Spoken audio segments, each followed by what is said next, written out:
TikTok, time to rock. Good evening, good morning, good afternoon to everyone who's watching from all over the world. I'm your friendly neighborhood philosopher, David Wood, and with me now is the world's leading authority on all matters related to jihad, except some of the, possibly some of the Islamic preachers who preach this sort of thing regularly. They would actually know their stuff when it comes to what's in their sources. Although when it comes to the history of jihad and what's going on around the world, there is none greater than Robert Spencer, who is also the author of The Critical Quran.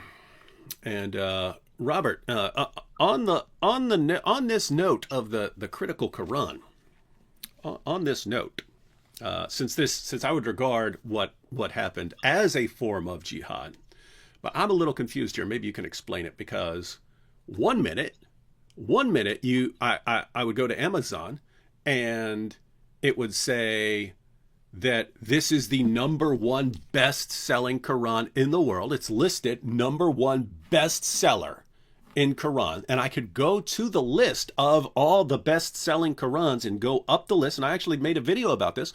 I could go up the list. You could go all the way down really, really far to, the 487 billionth, not that far, but you could go really far down in the rank of Qurans being sold, and you go all the way up to the very top. And then this one was at the top. And then a minute later, it wasn't on the list at all, nowhere on the entire list, and wasn't listed as the best-selling Quran, not listed as a Quran at all. So what happened there? Well, David, apparently it's not a Quran. I thought it was a Quran. It says it right there. Yeah. It's in the title. It's got 114 surahs in there. And it does have 114 surahs. What? And, all the Quran business, it's all in there. It's actually the most faithful translation of the Quran that I know of. And it's full, it's complete. There they are. All the chapters here. Hang on. Let me see. Let me see. Okay, 39 all the way all the way up to 114. All the way up to 114. Huh. That's weird. And yet Amazon has decided that it's not a Quran. Yep. That's what creeps me out, in case you don't know, ladies and gentlemen, that's a problem with monopolies. Once you get a monopoly, you no longer have any competition, and you can start enforcing the most insane rules you want to. You can capitulate to anything you want, and no one can do anything about it because there's nowhere else to go, really, right? And so we see that. I mean, all the entertainment industries are being bought up by Disney, and then, Google's buying up a ton of stuff. Facebook's buying up a ton of stuff. Everything's buying up a couple stuff. As far as buying stuff, Amazon buys everything up. And then it looks like we're, another couple of years, everything is going to be owned by like 5 companies. And then no one can question any insane thing they do because there's nowhere else to go. And if you get on their bad side, cancel it. You can't sell your stuff anymore. You can't buy stuff anymore. Pretty creepy. Yeah, and every time now I go to the link, I'm just hoping it's still there, because they've decided it's not a Quran. Maybe they'll decide that it's not a book tomorrow. But in any case, the funny thing about this is, obviously they don't like it because it is a critical look at the Quran, not a fulsomely positive one. But what's interesting about it is that the book that was #2, that is now the #1 best-selling Quran, is actually not a Quran. It's called The Secrets of Divine Love, and it's some quotations from the Quran, quotations from Rumi, quotations from various other Islamic sources. So it's sort of an inspirational book. It is not a Quran any more than a book full of Bible verses mixed in with quotations from other sources is a Bible. And so they have taken a book that is a Quran and taken it out of the Quran list and replaced it with a book that is not a Quran. And that is now the #1 best-selling Quran. Although actually the Critical Quran is still outselling it. So did you catch that, everyone? Robert Spencer's Critical Quran was #1, and they said somehow, well, that's no longer a Quran. We've decided that it's no longer a Quran. But there are a bunch of books that are on the list of the Quran, of the best-selling Qurans, that just contain quotations from the Quran. They're not complete Qurans. They're not 114 surah Qurans, but those are fine. Just not this one. Not the critical Quran. It's not a Quran. And obviously, it's pretty obvious what happened. We started talking about this being the #1 best-selling Quran in the world because that was its Amazon ranking. And then a bunch of people from, who knows where, started whining to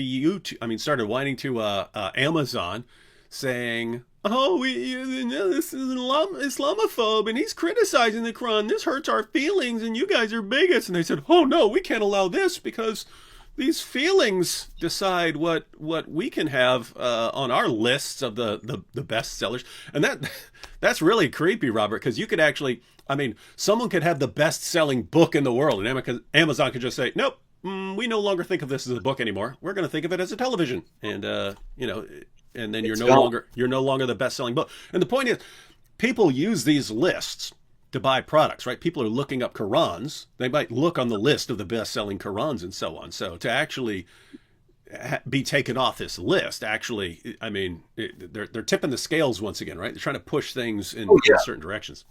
It's an attempt at sales suppression. And, I'll tell you another thing, too. It's obvious, David, that if there were a Bible that were exactly like my critical Quran, that is written by a non-Christian, going through the Bible and explaining what the mainstream biblical commentators have explained about the various passages and giving variant readings and explaining passages that are problematic and how mainstream Christians understand them and so on. Do you think Amazon would axe that if it became the #1 selling Bible?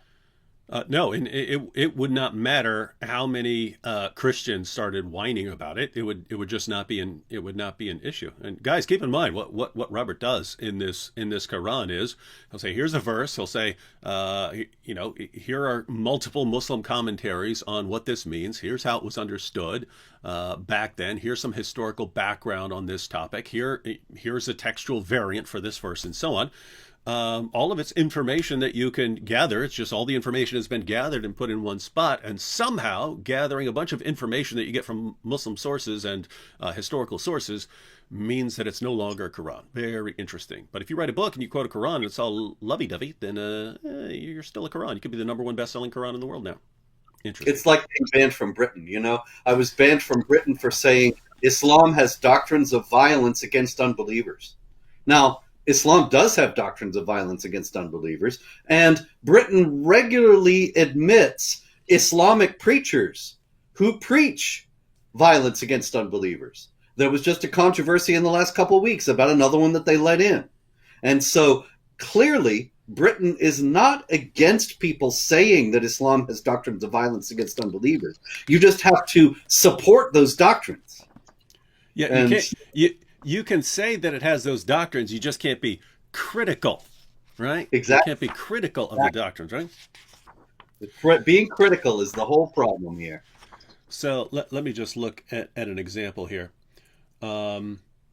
If I open up the critical Quran to Surah 98, and I go to verse 6, I read, "Indeed, the unbelievers among the people of the book," so Jews and Christians, "and the idolaters will remain in the fire of Gehenna. They are the most vile of created beings." So if I read here that the people of the book, so Jews and Christians, are the most vile of created beings, it's fine if it were a Muslim publishing company putting this out and saying that that's what we put forward as the Quran. But if you're critical of the claim that Jews and Christians are the vilest of created beings, you can't be a Quran anymore. Interesting. Yep. Interesting rules. Yes, indeed. No, indeed. It's funny. It's like if you were making some sort of science fiction world or something like this, and you in your story in your science fiction world you said that these are the things that are going on in the world, it would be like too stupid and unbelievable to think, Yeah. get rid of that book. It's too unbelievable. And yet it's reality. Yeah, I thought it was absurd years ago when I would get quoted in the Islamophobia Observatory of the Organization of Islamic Cooperation. This is back 2003, 2004, 2005. And it would be things from Jihad Watch where I would be quoting some Islamic preacher. And the Islamic preacher would be saying, kill them wherever you find them, or something like that. And I would quote him, and they would say, and Spencer says Islam teaches kill them wherever you find them. And this is a terrible Islamophobia. And I thought that was absurd. But now it's pretty much taken for granted everywhere that all this is just fine until an unbeliever quotes it. All right. Well, that's jihad of the complaint or jihad of the whining or something like that with respect to Amazon. It's a new kind of jihad where they sit around and whine all day and somehow get their way with massive corporations that definitely want to capitulate to as much whining as possible. But there is still good old-fashioned jihad, which we see, pretty regularly, one Islamic group blowing up another group's mosque and so on like that. So has there been any old school jihad in the news recently, or anything that would fall into roughly that category? David, unfortunately, yes. I know that you know about this story. You just mentioned it, of course. And also, I saw the video you did on it, the blast in Kabul at the Sufi mosque, where the congregation was praying zikr prayers, and this is considered heretical by Sunnis, and so they blew up the mosque, at least 50 people killed after Friday prayers in the mosque in Kabul. And this, of course, comes from the death penalty for heresy in Islam. They're practicing a heretical prayer, and thus they are to be killed. And it is considered to be pleasing to Allah to kill them, because the Muslims are the executors of the wrath of Allah, as per Quran 9:14 and 15. So let me get this straight. No, this was still in Ramadan? Yeah, I believe it was. It was at April the very end of Ramadan, wasn't it? The last It was. Friday of Ramadan? That's right. And we would, of course, be told that since this was one Muslim sect attacking another Muslim sect, that those can't be Muslims. They definitely can't be true Muslims since they were attacking another Muslim sect. But I'm looking in the critical Quran here, and I see a pretty good translation here of Surah 9, verse 73. O Prophet, wage jihad against the unbelievers and the hypocrites. Be harsh with them. Their ultimate dwelling place is Gehenna, an evil destination. Ultimate dwelling place, Gehenna, same as for Jews and Christians who, according to Surah 98, verse 6, we saw were the worst of creatures, the vilest of created beings. And here, Muhammad himself is ordered to wage jihad not just against unbelievers, but against hypocrites, people they regard as hypocrites. And isn't it interesting that any Muslim in the world today, whether from ISIS or Boko Haram or some group in Afghanistan, any Muslim who actually obeys the command to fight against, not just against unbelievers, but also against hypocrites, people who are claiming to be Muslims but are doing something inappropriate. If you obey the Quran, somehow that means you're not a Muslim. But if you ignore the Quran, you're good. Very interesting world we live in. That's the wonderful Islamic scholars that we have all through the American government as well as in the governments of Western Europe. All these governments are filled with non-Muslims who are absolute experts on the Quran, like Hillary Clinton, who said Islam has nothing whatsoever to do with terrorism. And, of course, Joe Biden has said that Islam is a peaceful religion, John Kerry, many, many others.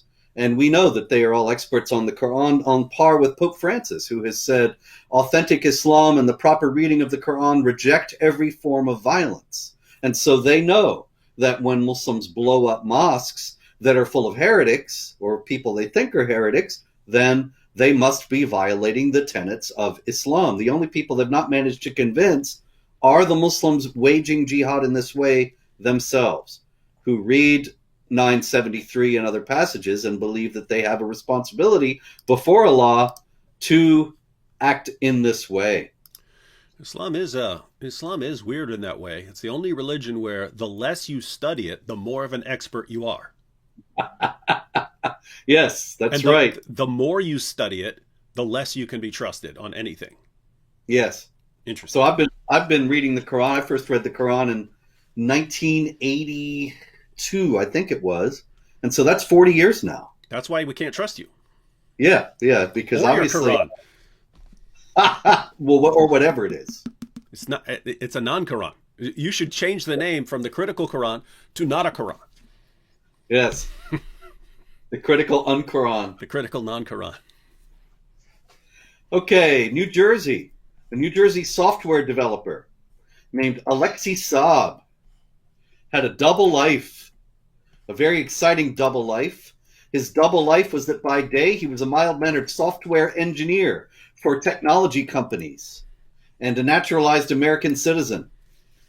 But by night, he scouted Jihad massacre sites for Hezbollah in New York, Boston, and Washington, D.C., including Rockefeller Center, Grand Central Terminal, all three New York area airports, the Brooklyn Triborough and George Washington bridges, the Lincoln and Holland tunnels connecting New Jersey to Manhattan, among other locations in New York, plus the Quincy Market and the Prudential Center in Boston, and in Washington, the Capitol Building, Congress, and the White House.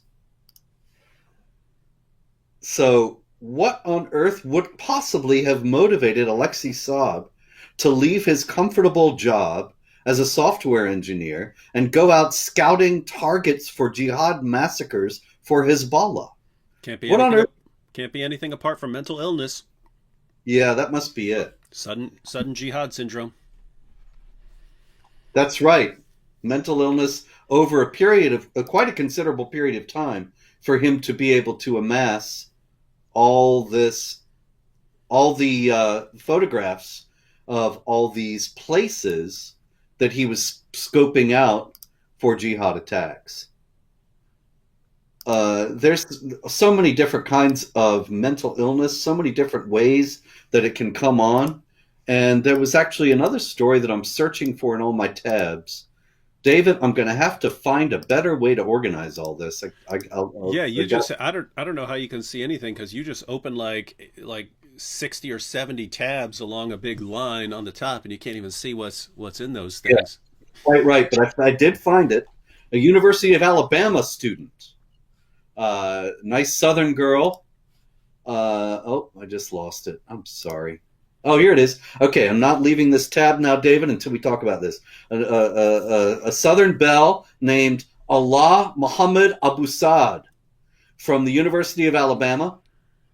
And what she did was she was David, she was financing Al-Qaeda, and her lawyers say that she's mentally ill, and you know that she is. I'm laughing because you sound like a bunch of my relatives now. Well, now, David, there's a reason for that, and I just want to tell you, I'm not going to finance Al Qaeda myself, but this girl, Allah Muhammad Abu Saad, she did it, but she was mentally ill, and that's why she did it. So you can't really blame her for nothing, or you certainly can't blame Islam for it. Of course not. I actually, when I was little, I had an accent like that, but I've been to so many different places since then. Lived for 13 years in the Bronx, spent time in prison, all kinds of places, lost my accent, but every once in a while it'll like slip out in some weird random way. Like I was at I was at a university once, and I was looking for a particular room, and I couldn't find it, and I walked all the way down the hall, and then I walked back, and I walked into a room, and I go, anyone know where room such and such is? And a girl there goes, oh yeah, it's right down there, blah blah blah. And I go, I done been there. And I walked out, and I go, I done been there? What the heck? What did I just say? That's how I would talk. I done been. Some of you who are from West Virginia or Alabama or something like that will know I done been there. Now you sound like Allah Muhammad Abu Saad. Yeah. I speak her language. I speak her language. And none of you can criticize if you do not speak the language, mind you. That's right. Allahu Akbar. Okay, back. Let's be being serious. In Italy, in Rome, in a pizzeria in Turin. Actually, it didn't happen in the pizza joint. It happened at home, at the victim's home in Turin. Mohammed Mustafa, a cook in this pizza joint in Bangladesh, went to the home of Mohammed Ibrahim, a dishwasher in the same pizza joint in Turin. I believe I said Rome before. I'm sorry, it's Turin. And anyway, they quarreled. It's not clear what they had the argument about, but ultimately Mohammed Mustafa beheaded Mohammed Ibrahim. And so probably whatever it had to do with made Mohammed Mustafa think that Mohammed Ibrahim was no longer precisely a Muslim. Because, of course, we know the famed Quran passage, when you meet the unbelievers, strike the necks, which is 47:4.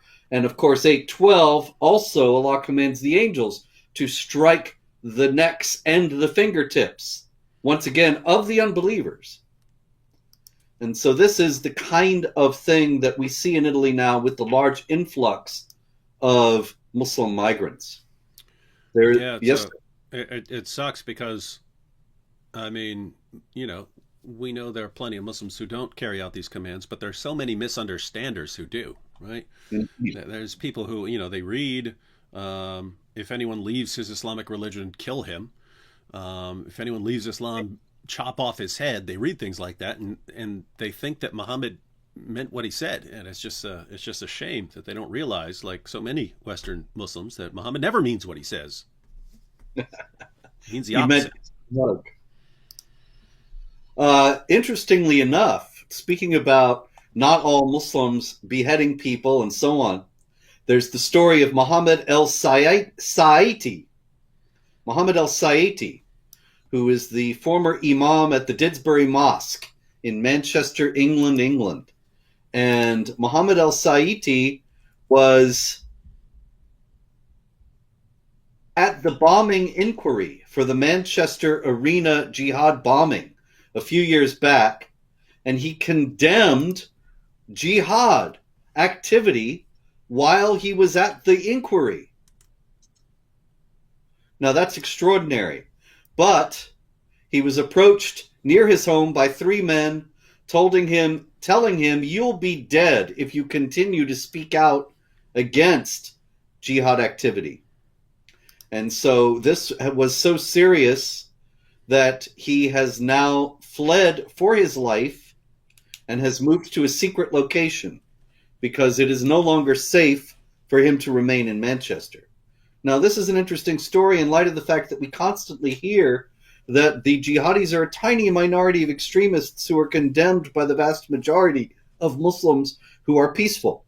And there's no doubt that there is a huge number of Muslims who are peaceful and will never wage jihad. However, it is extraordinary that somebody like Muhammad al-Saiti, after preaching against the jihadis, is not able to fall back upon a large support system of Muslims who are peaceful in Manchester. Instead, he has to flee and live in a secret location. Why is it that this tiny minority of extremists is so powerful and able to do this on such a large scale? Yeah, and this is always going to be a problem as the percentages change within a population. You can have a ton of very peaceful, tolerant Muslims who've completely adopted Western values and have no intention of carrying out Muhammad's command to wage jihad against unbelievers or to kill hypocrites or to kill apostates and so on. And as soon as you start disagreeing with some of the doctrines of the ones who actually want to obey Allah and violently subjugate the entire world, Well, guess what? Now you're in that hypocrite category. Now they put you in the hypocrite category, or they might put you in the apostate category. But either way, now you're a target. And so there are not going to be a lot of people who rally around you to support you when rallying around you to support your criticisms of classical Islam is going to make them targets as well. And so as the percentage, this happens over and over again, as the percentage of Muslims in a population rises, it starts to veer more on the side of the ones who want to actually subjugate the world in the name of Allah. And so plenty of peaceful Muslims out there, but as the numbers change, those will be silenced. They'll either have to get on board or have to start running with the rest of us. Indeed. Mm-hmm. Oh, indeed. Speaking of hypocrites, David, we have several stories in that line. I just had them here. I know they's here. Oh, here's one. Germany, an Afghan Muslim migrant. Let me see if his name has been released. No, just Samad Q. He caused a bloodbath in the living room of his home as his daughter, 2 years old, his 2-year-old daughter, was sleeping peacefully. He murdered his wife, stabbing her 29 times. And she, of course, was killed. He explained that he did it because he was angry with her for having adopted a Western lifestyle. And so here again is a confirmation of what you're talking about, that somebody who wants to live not strictly according to Sharia is considered to have transgressed against the tenets of Islam regarding hypocrisy, regarding apostasy, and more, and consequently is killed by her own husband.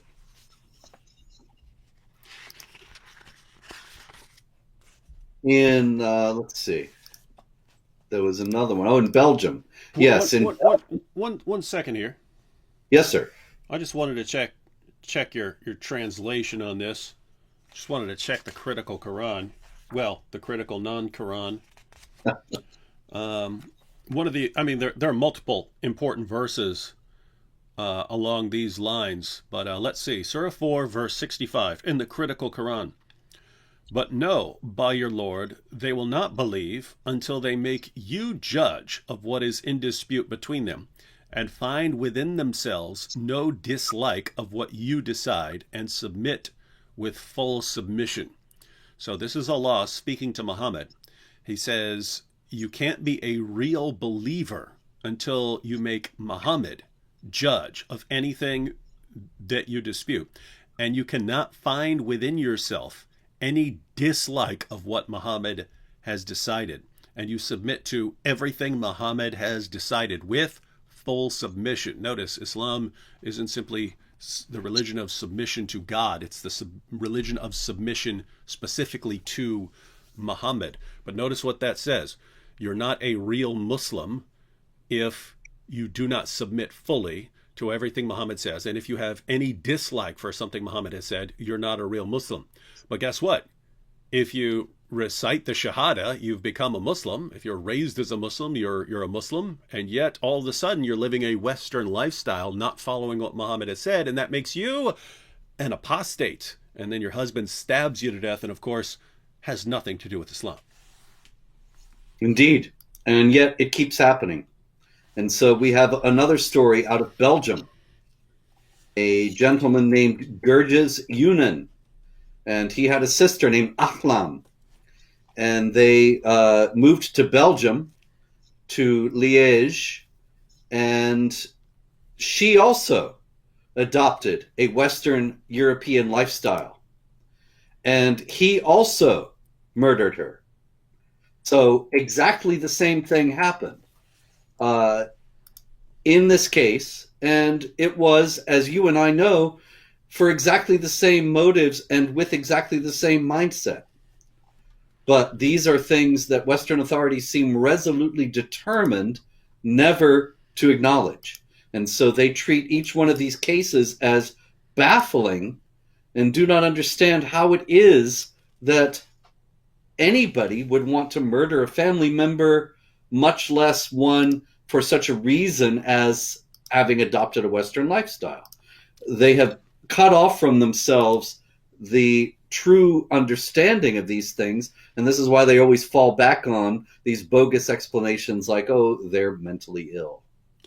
Yeah, whenever a story comes out, I'm always thinking, well, is this something that could have some other cause other than Islam? So when I hear a Muslim killed his wife, I'm thinking, well, come on, lots of guys kill their wives and lots of wives kill their husbands and so on. Did he just get mad about some random thing and he's just a hothead and so on? But then, you find out, it's because she has become a hypocrite or an apostate by her lifestyle, and therefore she has to be killed. Or I just cannot go on considering myself a good Muslim without killing her. In a similar vein, in Uganda, a woman named Zaina Gimbo became a Christian. She was a Muslim, and she became a Christian on April 2nd. And soon after that, when her husband, Jamiro Mwima, went fishing, it was April 17th. And so she decided to go to Easter services. And her husband apparently found out about this. And she says, immediately the door opened, and there and then my husband came out, very furious. My husband beat and cut me with a long knife. And then she called people, and she says, I made an alarm that brought many people who came and disarmed him. I fell down, bleeding seriously, and lost consciousness. Same reason. Apostasy carries a death penalty in Islam. And so even though this is this man's wife, he believes that he has a responsibility before Allah to put her to death because she has become a Christian. And you've got so many people in so many Muslim countries who would love to leave the religion but are terrified of something like that being done to them. And then you've got Muslim apologists running around saying it's a miracle of Islam how rapidly the religion is spreading, when, as you know, the main source of Islam's growth in recent years has been the explosive birth rates. Muslims have the highest birth rates in every area, according to Pew Research. And then once you're raised as a Muslim, you live in a state of fear of leaving it. Even with that, the statistics have been shifting over the past few years to the point where now 24% of Muslim youth are leaving Islam. It's estimated that somewhere around 5% of Muslims in Muslim countries, Muslim majority countries, are actually closet atheists now. So the fear which has been what's holding so many people in Islam, the fear of these things are going to happen, doesn't look like it's going to last long term. Because very soon, I mean, what happens when the number of apostates, who are atheists goes from 5% to 10% or 20% or something like that? The number of Christians rises and so on. I don't know. You guys need to come up with a plan B here.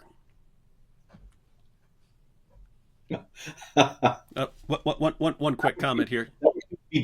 Innovation. Yeah. One quick comment here from Malcolm Cumberbatch. Hi, I just got my critical Quran, and it's not signed. I don't know if I can trust this Quran now. My jihad now is to deal with that not being signed. No, indeed. For those of you who didn't see our show on Surah 96, you're not going to understand what the no, indeed means. So you need to go back and watch that. But yes, Malcolm, I would encourage you to follow Robert's speaking engagements and see when he's speaking at a university near you, and then you can go get that signed. Or you could email me at director@jihadwatch.org, and we can see what we can work out. In the meantime, in Sudan, Muslims entered a church. This was, let's see, April 10th. So it was Palm Sunday in Sudan. And Muslims entered the church and they attacked 3 Christians, started to attack people. The pastor was actually arrested, even though he was punched and his shirt was torn, and 2 other people were assaulted. Bibles were torn, chairs were broken, and so on. But the only person who was arrested was not the assailants, but the pastor. Because, of course, this is Sudan, a Muslim country, and so the authorities see Muslims attacking Christians in a church. Obviously, they're going to believe that the most vile of created beings are at fault and not the best of people. So, and think about what kind of message that sends when you do something like that, and then the police punish the pastor who was attacked, right? So you storm someone's church, you rough everyone up, you attack the pastor, and then police come and say, "Shame on that pastor for being attacked. Don't worry, we'll take care of this." And that sends a message. What's that? I'm so sorry, my nose interrupted the trajectory of your fist. Yeah. Shame on that pastor. And yeah, that sends a very clear message to anyone else. It's open season on churches. And it's certainly open season on Christians in general in Nigeria. There's always news out of Nigeria, terrible news. One of the most recent attacks, I can't actually say the most recent attack because pretty much every day they happen. But on April 26th, Muslims attacked 4 villages in Kaduna State in Nigeria, killing 18 Christians, burning down 92 houses. And it has been repeatedly noted by the Christian leaders in Nigeria that these people are targeting the Christians in particular and burning down Christian homes and churches. And yet the Western media constantly, when they notice this at all, calls the attackers Fulani herdsmen and gives no hint of this being a religious conflict. And yet it is the Christian leaders in Nigeria who have been extremely explicit and consistent in saying that this is the reason behind the attacks. This is a jihad.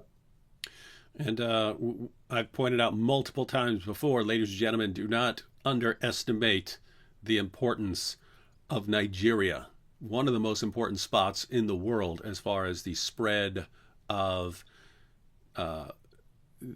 Islam in its true form, the form you want nothing to do with. It is not westernized. That is the dividing line. You have predominantly Muslims up north, you have predominantly Christians down south, and the Muslim population is constantly trying to push that line further and further south.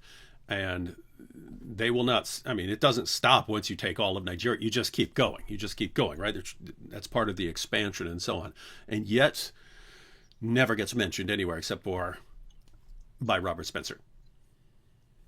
If Nigeria becomes completely Islamic, then we'll start hearing about jihad in Benin and Togo. Actually, we've already started hearing about it in Benin. It never came up in 20 years of Jihad Watch. I never had a story out of Benin, but David and I have talked about 2 over the last few weeks. And this is look at a map, you'll see why that's happening and how it will spread from there.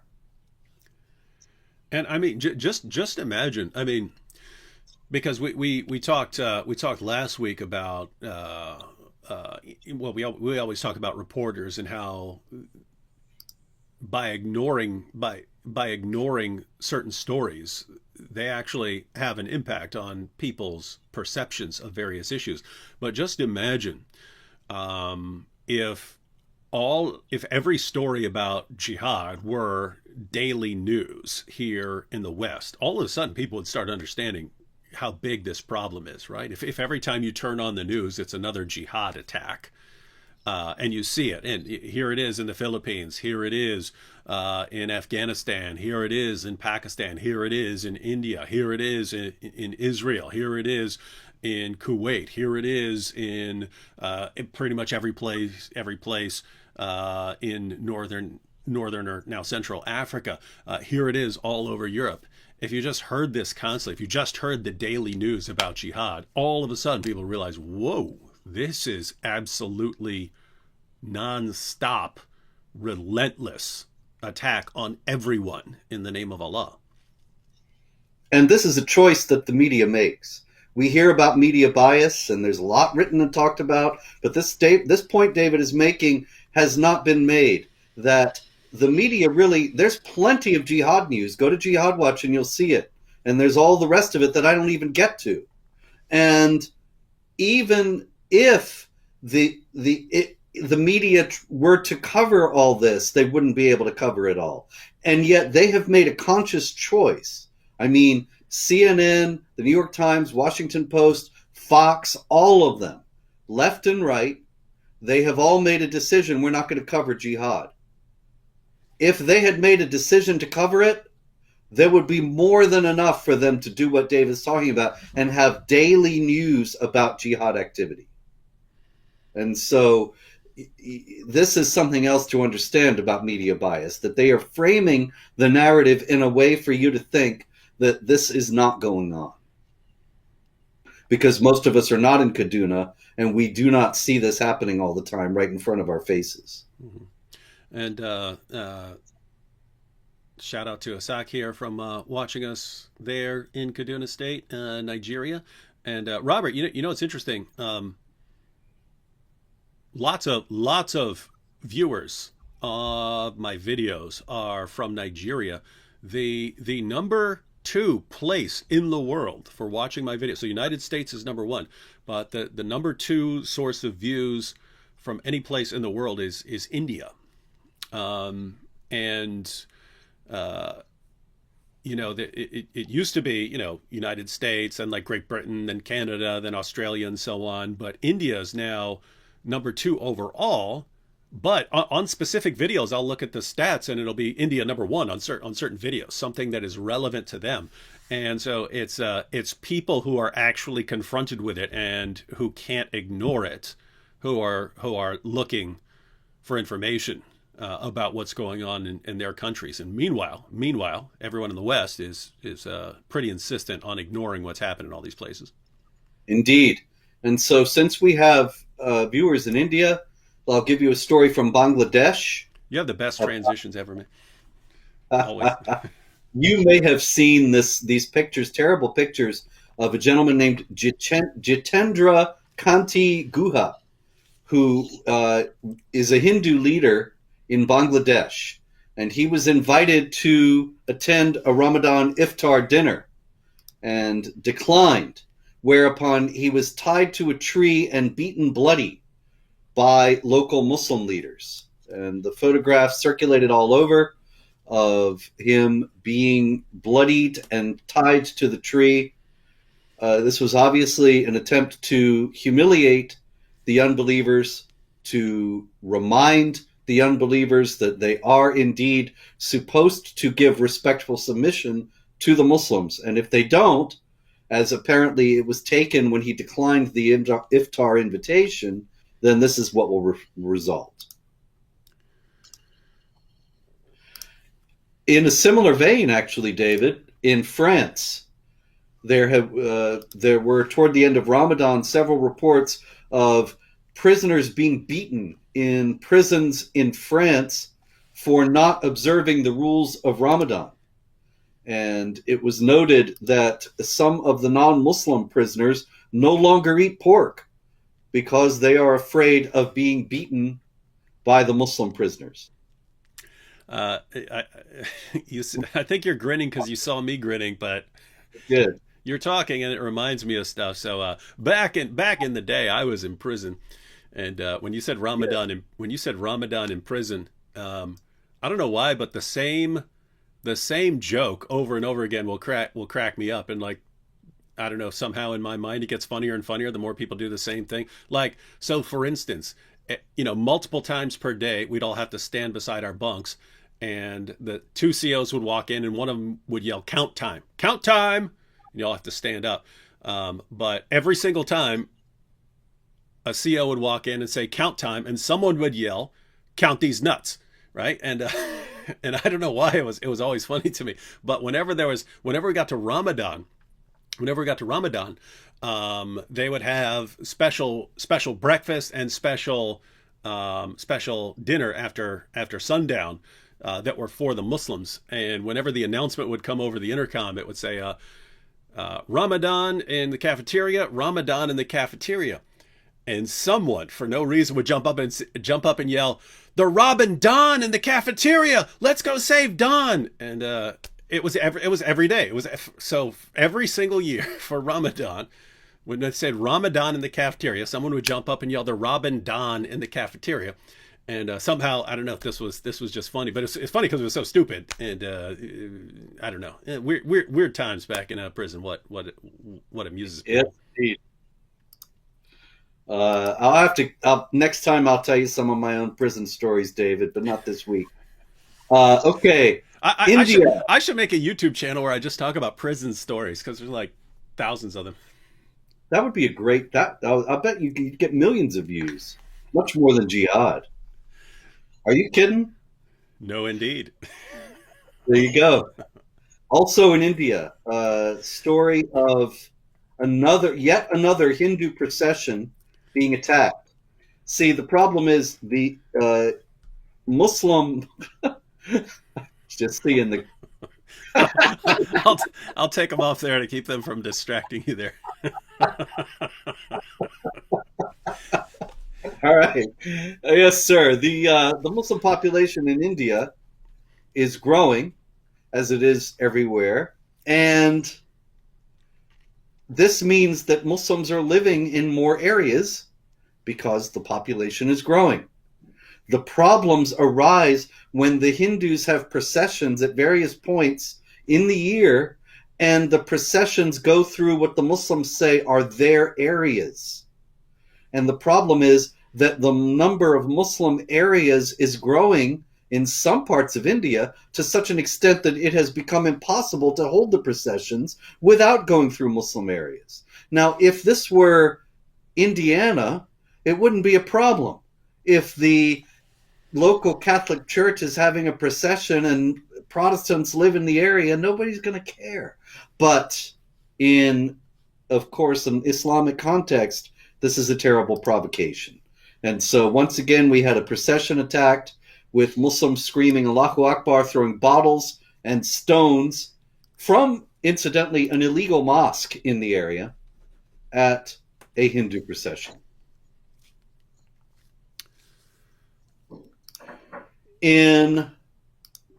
Let's see, I had another one here that was good. Oh, there's the United States, David, but it's in reverse. Joe Biden was speaking. I don't want to get all political here, but Joe Biden said this week as he celebrated Eid al-Fitr at the White House, he said that Muslims in the United States make our nation stronger every single day, even as they still face real challenges and threats in our society, including targeted violence and Islamophobia that exists. And I thought, wait a minute, targeted violence of Muslims in the United States? David, I track Jihad every day, all day, every day for 20 years now. And I think I would have seen a story if there were targeted attacks against Muslims in the United States. The Religion of Peace.com has the Ramadan Bombathon. The last couple of weeks, you put it up. And they have the attacks by Muslims and attacks by non-Muslims. They have a couple of attacks by non-Muslims there, but they took place in India and Ethiopia. So what on earth is Joe talking about? Where is targeted violence against Muslims in the United States? Have you heard of any? I'm pretty sure that if something had happened, that it would be on every single news channel all day, yes, every day for like a week. And then we get blamed, and we get banned. We get banned for saying any random thing, because we must have been the ones who caused it somehow. And so, yeah. But by the way, little side note on Joe Biden. because I normally don't talk. I normally don't say anything about politicians unless it's related to Islam or free speech. If they say something stupid about Islam or they start crossing the lines on free speech, then I'll point something out. But with Joe Biden, back when he was running for president, he quoted in his message to Muslims, he quoted a hadith that, if you can't do something with your hand, do it with your mouth. And if you can't do it with your mouth, do it with your heart.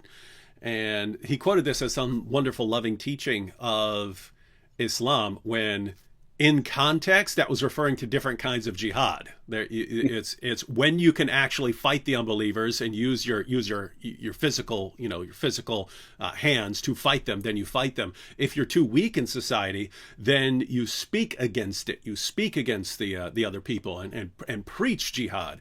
And if you're not in a position to do that because you'll be killed, then you just despise them in your heart and you long for a day when you can actually do it. So I pointed that out. And all of a sudden, I noticed that people were saying that my video had been fact checked and declared false, on Facebook. It was no, this has been fact checked by Politico, and they've deemed it false. And I was like, what's false? He said it. He said that this is what it said. And then I quoted multiple hadiths where Muhammad points out that that's what he's talking about. And so I clicked on the Politico fact check, and the fact check was done by Sheikh Yasser Qadi. And this is the problem with fact checking. I've got a video where he goes on this tirade. David Wood is the most repugnant, evil, disgusting being Allah has ever created. He's talking like that about me the entire time. I was like, wait, so this is the neutral, unbiased fact checker who's fact checking my stories. The guy who said there are no variants and every Quran is exactly the same as every other. Until he admitted that he was lying and said there are holes in the narrative. Indeed. Gotta love that guy. Yes. See, now here's the thing. If I were to make if something were to become popular right now, we pointed out, hey, Yasser Qadi, when he was talking to popular audiences, would say perfect preservation, not one letter's difference since the time of Uthman. But here, when he's talking to people he calls students of knowledge, then he says, of course, there are different words, there are different letters, there are all kinds of, there are different Qurans in different parts of the world. If we were to post that somehow and Politico were to fact check it, they'd send it to someone like Sheikh Yasser Qadi, false, and then it would be reported as false. This is a problem with these fact checkers. Yep. Yasser Qadi actually fact checked me years ago. Also, when I put up a video of him, actually it was an audio, but it was on YouTube with a still photo of him and I had put it up. I got it from somewhere else. I think I got it from Americans for Peace and Tolerance. That's what you're talking about, Surah 928, right? The unbelievers are filthy. Yeah. They're filthy, disgusting things. Exactly. And so I put that up, and later on he's talking to James White, and he says, Spencer altered a video to make me say these things. And I thought, wow, I'm really good. How did I get him to quote the Quran and say exactly what it says about being unclean? You and your CGI skills, man. Amazing. And James White just nodded sadly at my perfidy. But anyway, let's see what else we got here in our remaining minutes. This is not precisely jihad, but it comes out of the same mindset. And I thought that it was worth noting because of that mindset. A video circulating in India of Maulana Jarjis Ansari Hafizullah. You may have heard of this one.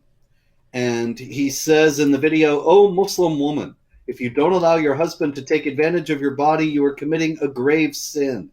That's why the Prophet said, even if you are about to deliver a child and your husband wants to enjoy your body and have sex at the time of delivery, then, O Muslim woman, you have to fulfill your husband's wish."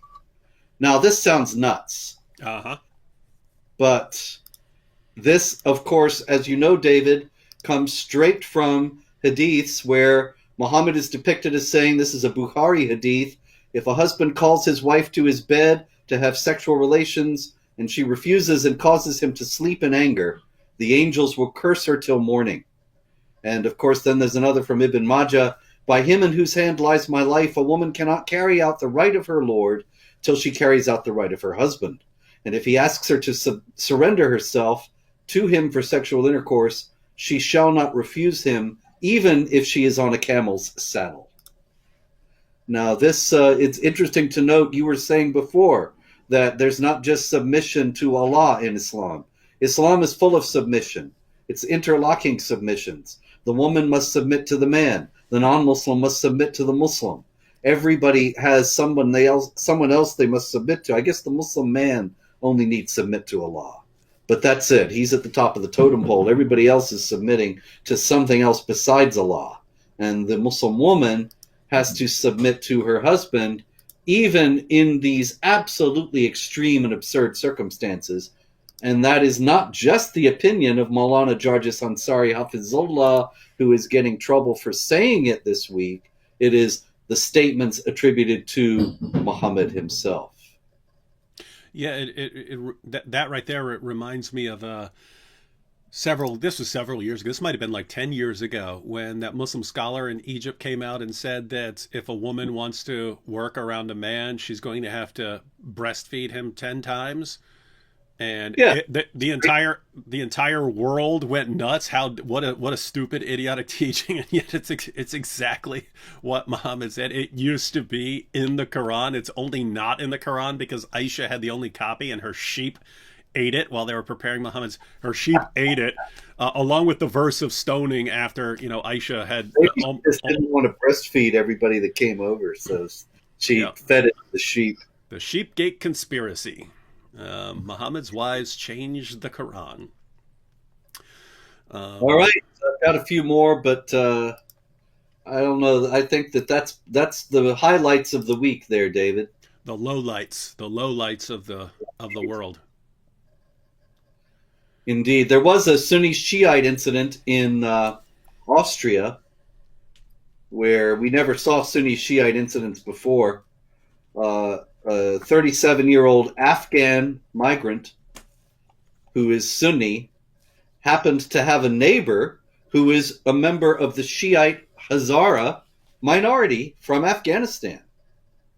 And so that's something new in Austria that they have not enjoyed before in terms of cultural enrichment. And so he said that he went to his neighbor and he said, the Hazaras should be slaughtered over the back of the head.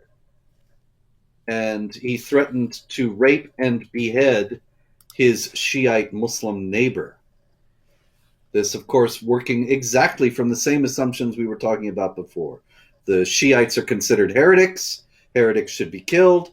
So he is saying he wants to kill this woman and rape her as part of the humiliation of having been conquered, and behead her as per the Quran's directive to behead.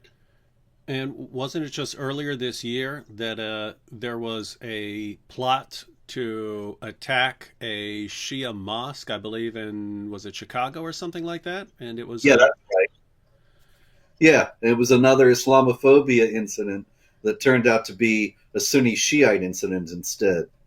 And so you have one Muslim group attacking others in Afghanistan, Pakistan, also Europe, the United States.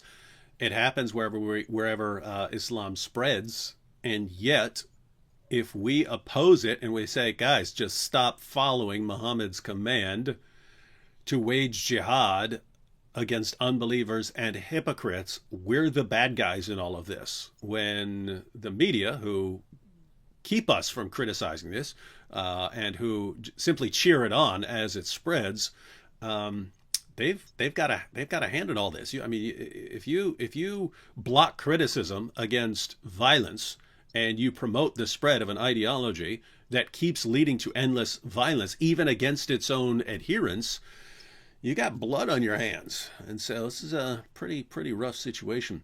All right, well, that's been this week in Jihad. Robert, I was thinking, we talked about the critical Quran, and Amazon has concluded that it's no longer a Quran because complaints. And if you get complaints, then you obviously can't be a Quran anymore. But I think we should flip it and say that this is the only Quran, and it's all other Qurans that are now fake. The only Quran is Right. the critical Quran. So, ladies and gentlemen, the link to that is in the description box.